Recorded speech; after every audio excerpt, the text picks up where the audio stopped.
Okay, இந்த வீடியோக்குள்ளே போகிறதுக்கு முன்னாடி எனக்கு ஒரு பதில் சொல்லுங்கள். இட்லியோட சாம்பார் எத்தனை பேருக்கு பிடிக்கும்? இட்லியோட வெஜிடபிள் குருமா எத்தனை பேருக்கு பிடிக்கும்னு? ஏன்னா இது சாம்பார் பாதி, குருமா பாதி, ரெண்டும் கலந்த கலவை. கும்பகோணம் கடப்பா தானே அப்படின்னு சொல்ல போகிறீங்க. பட் அதெல்லாம் கிடையாது. இது கண்டிப்பாக டிஃப்ரெண்ட்டாக இருக்கும். ட்ரை பண்ணி பார்த்துருங்க. மிக்சர் ஜார் எடுத்துக்கோங்க. 3/4 கப் துருவன தேங்காய், 1 டீஸ்பூன் சோம்பு, 4-5 முந்திரி, 3 பச்சை மிளகாய், 1 டீஸ்பூன் கசகசா நல்லா அரைச்சி வச்சுருங்க.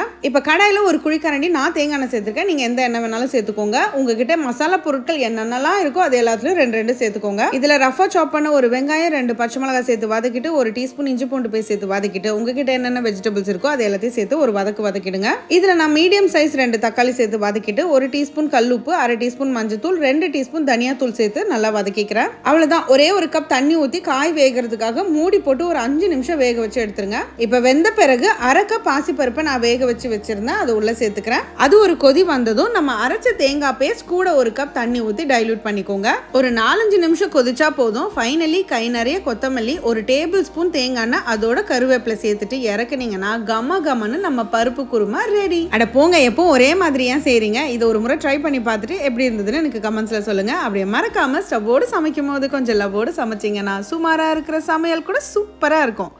எப்படி?